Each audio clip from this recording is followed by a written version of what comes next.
Hari ini kita sedang bahas bagaimana cara ngatasi suami yang bohong soal gaji, soal apa saja.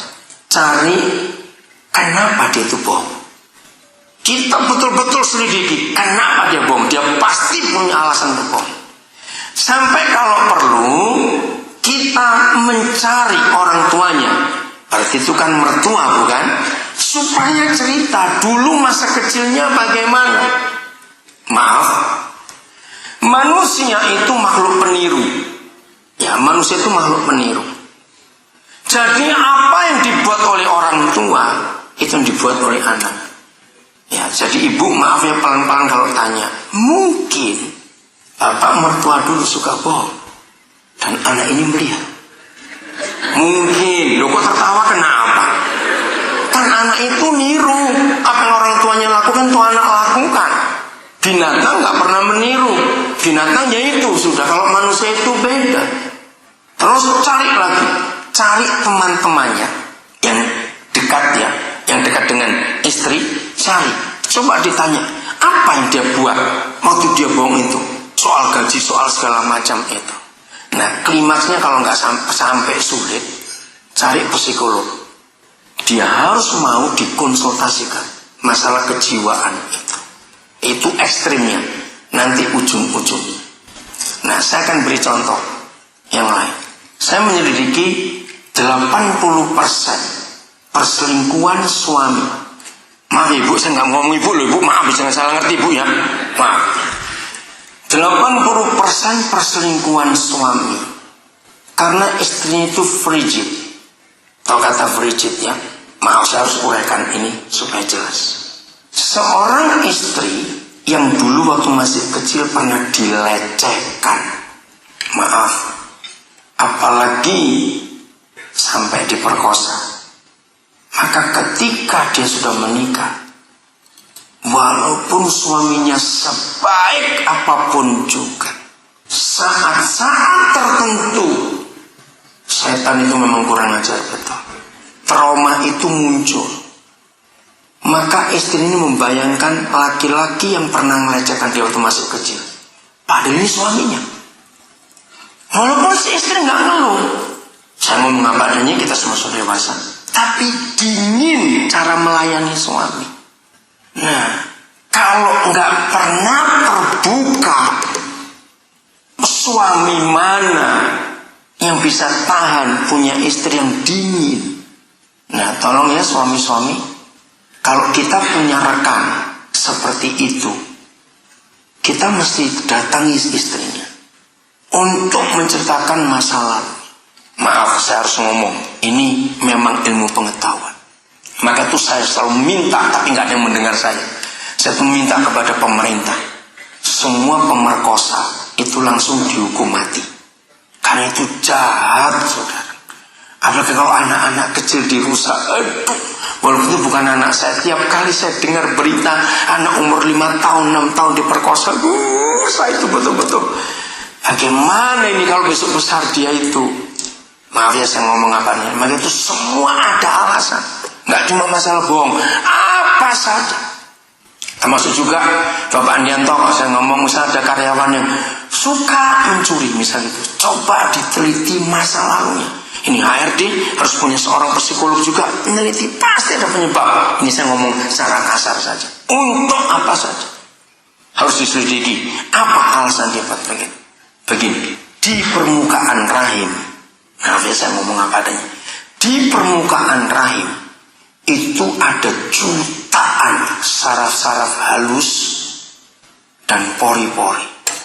Kenapa Tuhan ciptakan di permukaan rahim ada itu?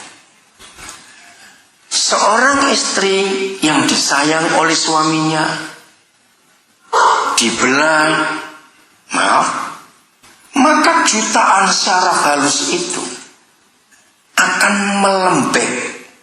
Lalu jutaan pori-pori itu akan mengeluarkan lendir atau pelumas. Maaf ya saya ngomong apa ada. Begitu hubungan yang mesra sebagai suami istri terjadi, maka istri nggak akan pernah kesakitan. Itulah keadilan Tuhan kita. Tapi perempuan yang diperkosa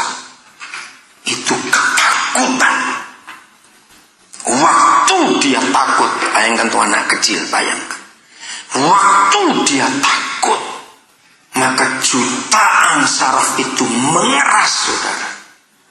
Jutaan pori-pori itu menutup.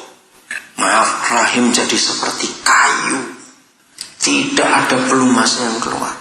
Bayangkan, kalau dipaksa, lukanya nggak cuma di rahim orang itu. Lukanya sampai ke dalam jiwanya. Secara kejiwaan, cari psikolog manapun juga. Maka itu orang yang pernah diperkosa, secara hukum medis nggak bisa sembuh. Itu terbawa sampai dia mati. Maka itu kejam sekali pemerkosaan itu. Nah, kalau masalah ini, bagus pertanyaan ini sehingga kita membuka semuanya. Maka itu suami istri, masalah tempat tidur kita itu penting. Apalagi kalau ada masalah yang pernah terjadi di masa lalu, baik dari seorang suami maupun dari seorang istri dulu. Jangan salah, ada banyak juga anak-anak laki juga dilecehkan waktu masih kecil dengan macam-macam kasus. Maka itu kata pulang, kita harus teliti sampai sedalam-dalam. Jadi ibu jawabannya nggak bisa di sini, ya atau tidak bagaimana, perlu ditangani secara khusus. Yang penting begini, sesalah-salahnya seseorang, sebejat-bejatnya seseorang, milikilah belas kasihan untuk menolong orang itu. Saya ulang ya, termasuk suami atau istri kita, sesalah-salahnya dia, sejajarnya dia, miliki belas kasihan dulu. Jangan menghakimi, karena dia jadi begitu pasti ada penyebab di masa lalunya. Wah, kalau sudah begini nih, kompleks namanya hidup itu. Maka itu saya punya seorang teman, namanya Bapak Yakub Nahwai, dia pernah ngomong, ngurus orang ngutang itu jauh lebih gampang daripada ngurus orang. Setuju tidak? Dan ternyata betul. Ngurus manusia itu pelik, rumit, kompleks. Wih, yang namanya manusia itu, saudara. Tapi jangan takut. Pencipta kita tetap menyediakan jalan keluar untuk semua permasalahan dalam hidup ini. Ya, ayo tepuk tangan untuk dia menghargai dia. Pencipta kita tetap punya jalan keluar seberat apapun satu masalah. Kalau saudara hobi baca buku, saya tunjukkan satu buku, nanti cari. Buku itu nggak laku. Saya sudah tanya ke beberapa toko buku, nggak laku. Karena bukunya aneh, tapi itu bagus. Judulnya 24 Wajah Billy. Saya beli banyak, tapi saya kasih orang-orang yang masalah kejiwaan. Orang yang masih hidup sampai hari ini di California. Dia sekarang mungkin umur 55 atau 54. Jadi Billy ini orang pertama yang diketahui punya 24 kepribadian di dalam dirinya. Wih, menakutkan sekali.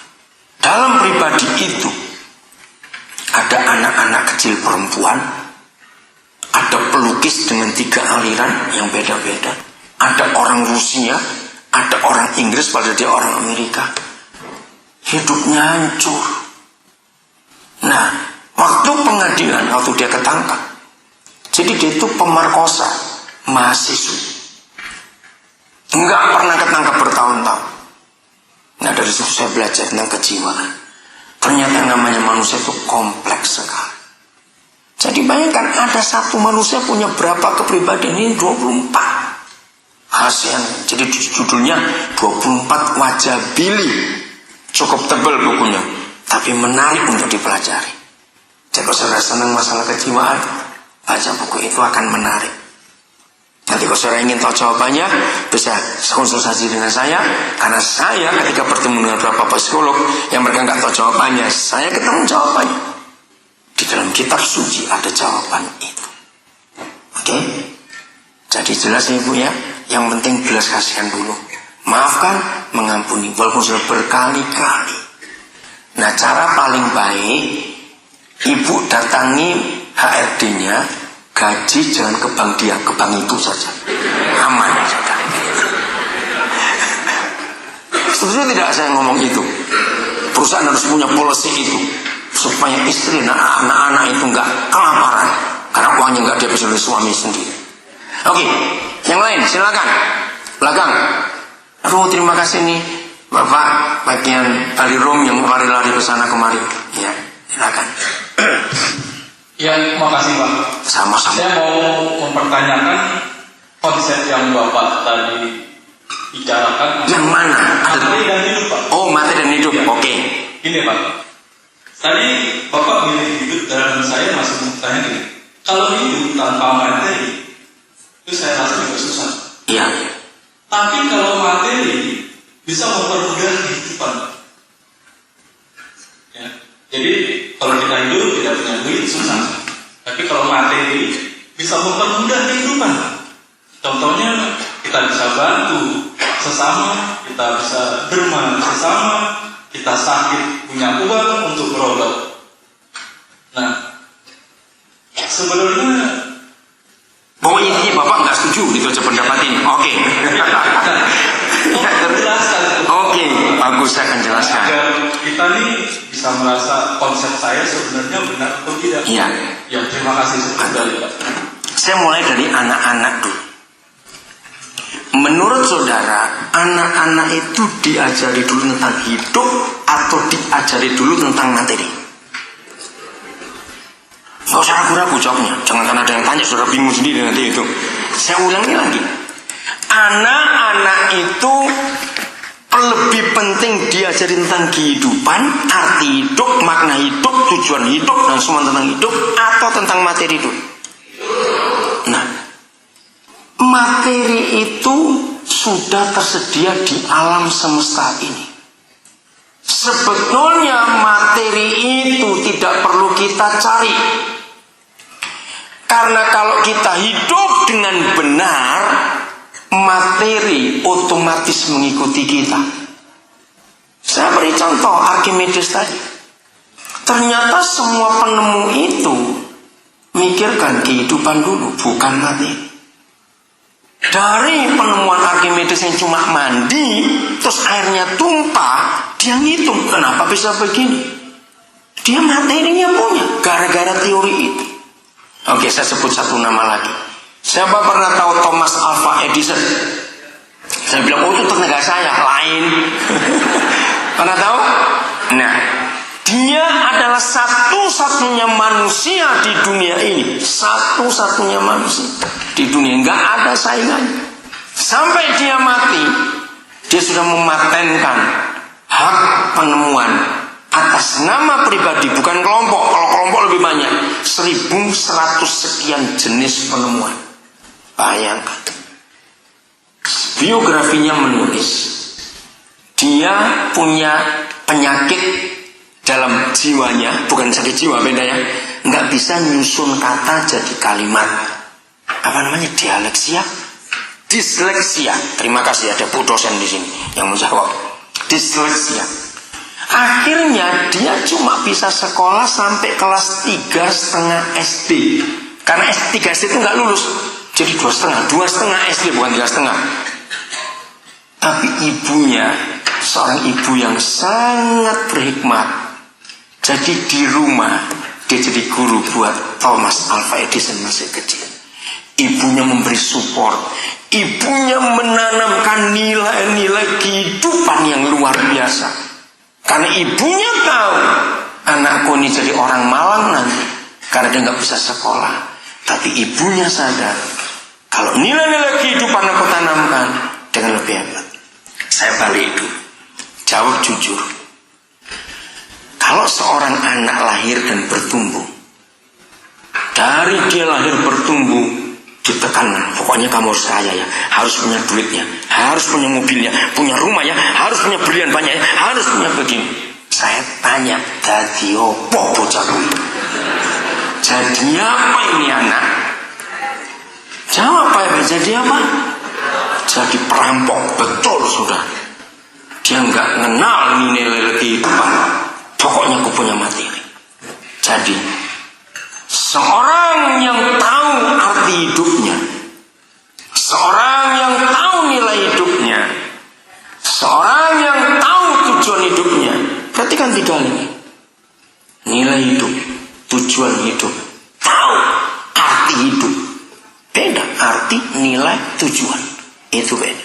Orang itu nggak akan pernah miskin sampai dia mati.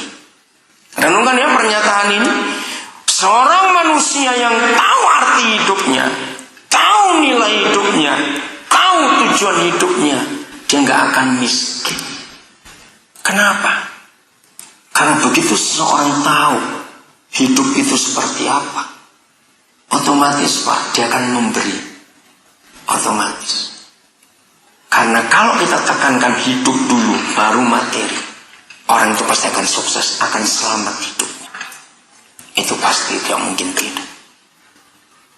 Setelah ini saya minta ada seorang atau dua orang yang bisa menambahi. Untuk semua kita, nggak cuma soal bertanya, semua kita jelas bahwa hidup itu lebih penting daripada materi. Karena materi itu pasti ngikut. Ya. Saya akan akhiri dengan falsafah pohon. Ya, falsafah pohon, dengar. Seorang yang bernama Paulus pernah menuliskan falsafah pohon. Nah, dari tulisan itu saya belajar bahwa hidup jauh lebih penting daripada materi. Mari kita belajar tentang pohon buah. Ini falsafahnya. Kalau pohon buah mengutamakan materi, maka nggak ada pohon buah di dunia. Kenapa? Dengarkan.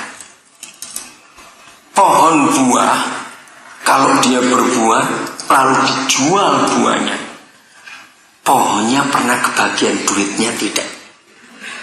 Loh, saya tanya kok tertawa? Saya nggak suruh saudara tertawa, saya tanya. Betul? 1 rupiah pun dia tuh nggak pernah tahu. Yang kedua, ini lebih gila lagi. Pohon buah yang berbuah, dia bisa tahu nggak rasa buahnya sendiri. Seringkali kita yang punya pohon tunggu dia masak, tonggon di sini. Tetangga yang dahului, di pohon itu nggak pernah merasakan buahnya. Nah, dari falsafah itu saya menemukan konsep itu. Pohon buah nggak peduli. Yang ketiga, ada nggak pohon buah tersinggung? Gini, tahun ini dia berbuah, wah kita habisin buahnya, terus pohonnya marah. Kamu nggak tahu diri, tahun depan aku nggak mau berbuah lagi, gara-gara kamu habisin. Ada nggak begitu? Tidak. Jadi pohon buah itu prinsip hidupnya selalu memberi. Untuk dia berbuah, dia perlu sesuatu penunjang tidak?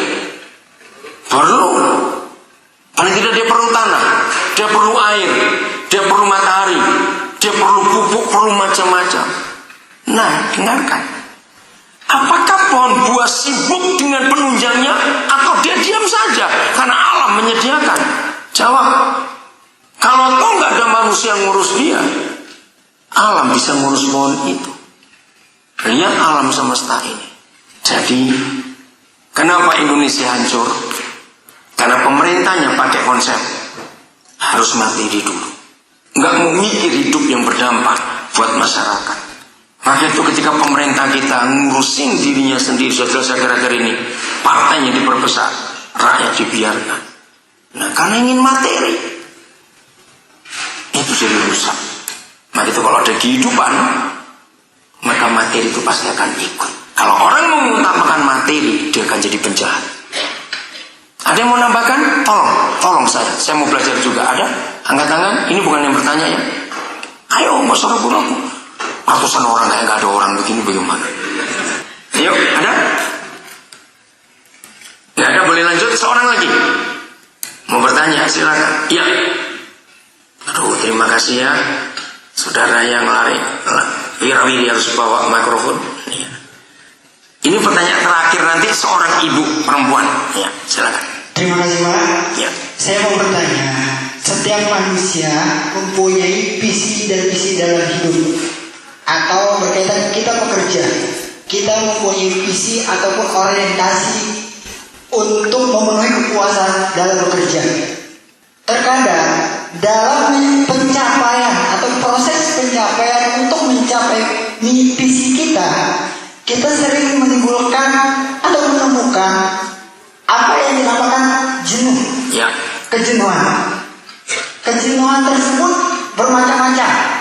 Ada mungkin kalau bekerja, oh saya merasa gaji saya kurang besar, atau saya merasa lingkungan kerja saya kurang nyaman, dan sebagainya.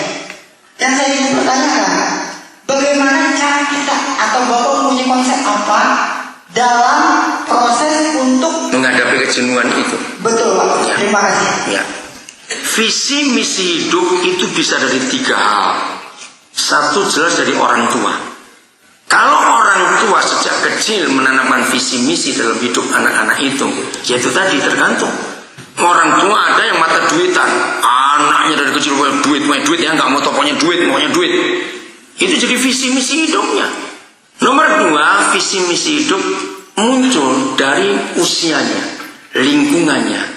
Waktu dia kuliah atau berteman atau apa itu mempengaruhi. Nomor 3, di mana dia bekerja. Karena semua perusahaan pasti punya visi dan misi. Di Batik Resum masih ada itu. Nah, dari 3 visi misi hidup ini, kita harus tahu dulu kita di tempat yang mana sekarang ini. Kalau kita di sebuah pekerjaan dan kita ini karyawan, jangan maksakan visi misi hidup kita di situ. Benturan terus nanti kita itu. Nah, itu jadi jenuh. Kejenuhan muncul karena 2 hal saja. Kita melawan keadaan, kita nggak pernah terima keadaan. Yang kedua, kejenuhan muncul karena rutinitas, nggak ada yang baru. Tapi kalau saya lihat batik keris, ini nggak ada yang rutin. Saya perhatikan outletnya di mana-mana, kalau saya jalan keliling luar biasa. Bahkan kemarin saya mendengar bahwa berapa airport Angkasa Pura sudah minta kepada saudara, ini luar biasa. Berarti semua saudara para karyawan dan staf diminta untuk tidak bisa rutin, selalu kreatif. Ide-ide muncul semuanya. Kalau begitu, kejenuhan muncul dari dalam, bukan dari tempat kerja. Nah, dari dalam itu ada 2 lagi. Kalau belum menikah, ada tuntutan. Misalnya, saya itu sudah punya visi misi. Umur 34 itu sudah punya anak 2. Misalnya, ini contoh ya, saya beri contoh. Sekarang umurku 27. Beli pintu 1 potong aja belum bisa. Bagaimana mau bisa punya rumah? Nah, karena tuntutan dari dalam itu begitu menggebu-gebunya. Dengan gaji yang sekarang tidak mencukupi. Mau nabung saja nggak cukup. Mau kontrak aja nggak cukup. Nah, itu terjadi arus balik dari dalam. Ada konflik. Karena tiap kali kerja tidak konsentrasi di pekerjaan, tapi di angka 34 tadi itu. Nah, kalau 34 terus punya anak 2, kawinnya umur berapa? Nah, kalau sekarang 27, tinggal 7 tahun, mau bagaimana? Apa enggak stres? Nah, kalau begitu caranya, turunkan tuntutan ini. Hadapilah fakta dengan rela. Ya, tapi kalau ketuaan punya anak, nanti anak dikira cucunya. Nggak usah takut. Yang belum terjadi, jangan ditakuti. Yang penting kita punya planning. Ini bagi yang belum menikah. Kalau sudah menikah, nah ada konflik apa di rumah? Konflik di pekerjaan itu bisa pengaruh karena konflik di rumah. Maka itu saya tekankan yang ketiga tadi soal pulang. Kalau di rumah kita aman, harmonis, kerja seberat apapun juga. Jawab pertanyaan saya, bisa nggak kita ngatasinya? Karena rasa ringan. Karena ada support dari rumah, istri atau suami, anak-anak mensupportnya luar biasa. Jadi kejenuhan kalau begitu, periksa. Karena apa? Kita clash, kita benturan dengan teman kerja kita. Wajar orang bekerja, benturan itu pasti ada. Orang Jawa punya falsafah, piring ditumpuk saja bunyi kok. Apalagi orang kumpul orang, pasti bunyi juga. Nah, bunyi-bunyian itu jadikanlah musik walaupun fals. Setuju? Nanti jadi indah. Jadi saya jawab, kejenuhan itu periksa karena apa? Itu karena capek, karena lelah. Kalau rutin tidak, karena batik kerja terus apa itu inovasinya luar biasa, pasti nggak ada. Berarti dari dalam sendiri. Nah, turunkan target, turunkan tuntutan. Kalau masih single ataupun sudah menikah, bereskan hubungan dengan rumah.